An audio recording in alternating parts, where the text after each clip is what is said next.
Death at Gallows Green, Chapter 23. Lord Fawn was always thinking not exactly how he might make both ends meet, but how to reconcile the strictest personal economy with the proper bearing of an English nobleman. Such a man almost naturally looks to marriage as an assistance in the dreary fight, and he soon learns to think that heiresses have been invented exactly to suit his case. Anthony Trollope, The Eustache Diamonds. Bradford Marston felt as if he were poised on the edge of a very high and very steep cliff, with breakers frothing angrily across sharp rocks below, while behind him roared a pack of savage hounds. He could be smashed on the rocks, or torn limb from limb.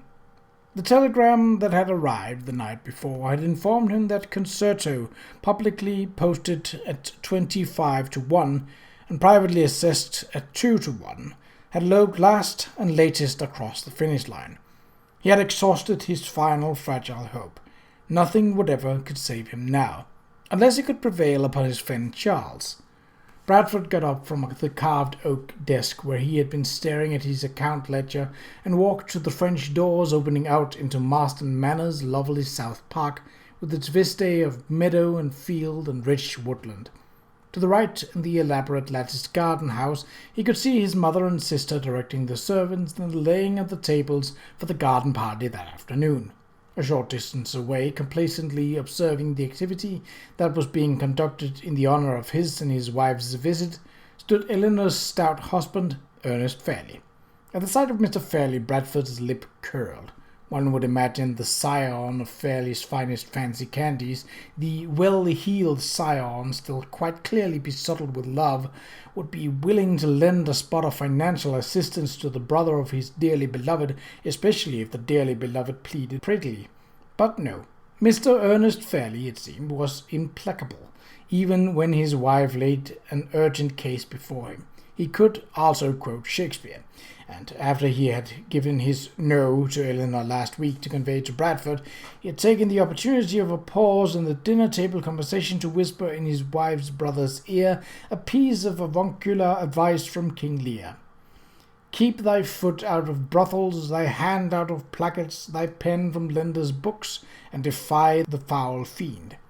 Mr. Fairley's counsel had been delivered in great sincerity, Bradford believed, but that didn't keep him from wanting to whip the fish of his plate and across the very sincere face of his parsimonious brother-in-law.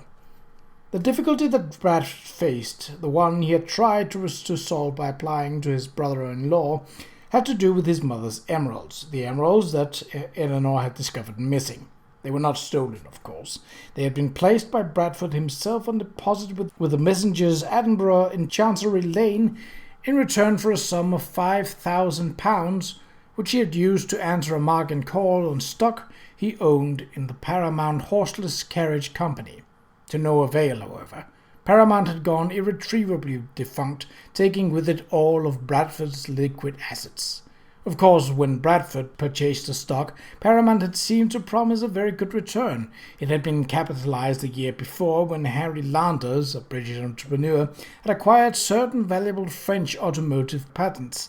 The company was underwritten by the Bank of England and Wales and the Assurance Trust Corporation, as well as a number of shareholders belonging to the peerage. Bradford's acquaintance at the Financial News had been quite bullish about Paramount's potential, for the horseless carriage, they assured him, heralded a very profitable industry which would inaugurate innumerable other industries. A great new era of prosperity was about to dawn upon the land. There were, however, several spanners in the work. The motor car was vigorously opposed by factions both in the press and in Parliament. The pro-steam lobby, for instance, and those who believed that motor cars spelt doom to horses, and those fearful of speeding automobiles running down women and children. In response to these fears, Parliament had passed the Red Flag Act, decreeing a speed limit of 4 miles an hour in open country and 2 miles an hour in populated areas, and requiring a man to walk 20 yards in front of every vehicle with a red flag. Few people cared to drive a vehicle that had to be preceded by someone on foot.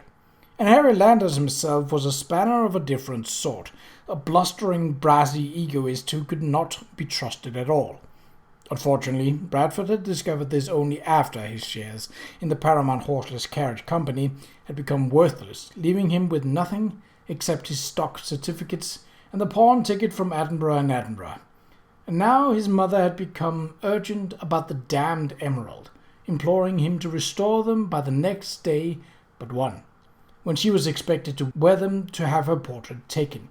And when he asked her if she thought her father might advance him £5,000 to redeem the jewels, her horrified reaction affirmed his own glum perception.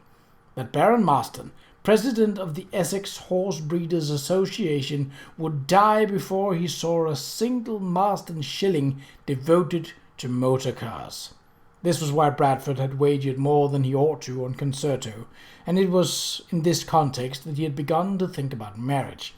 The idea was not new. He had been brought up to know that he must assure the continuation of the lineage. But for nearly a decade he had managed to elude the eligible young women thrust upon him by machinations of anxious mothers, not to mention those of his own mother on his behalf. He had kept his heart free until now, when it seemed that he must bestow it upon an heiress whose land and fortune will allow him to pursue his investments in the motor car industry. Fortunately, one such lived in the neighbourhood. Of course, it was not her fortune or estate that rendered Catherine Ardley attractive. It was her person, her intelligence, wit, and courage, and the rich abundance of mahogany hair that made her almost beautiful. Still, the fact that she was an heiress added to her natural attractions and made her nearly irresistible, in spite of the fact that she was American and Irish as well, neither of which were likely to sit well with his parents. But he was confident of bringing them around. Marriage to Miss Ardley would not pull him out of his immediate predicament or obviate the need for continued strict economy with regard to his own funds. But they could live quite nicely on her fortune until he came into the Marston estate and could do what he liked. Yes, Miss Ardley was the perfect choice. He could only thank Providence for having seen fit to place her so conveniently at hand. Now, if he could just resolve the problem of those damned emeralds.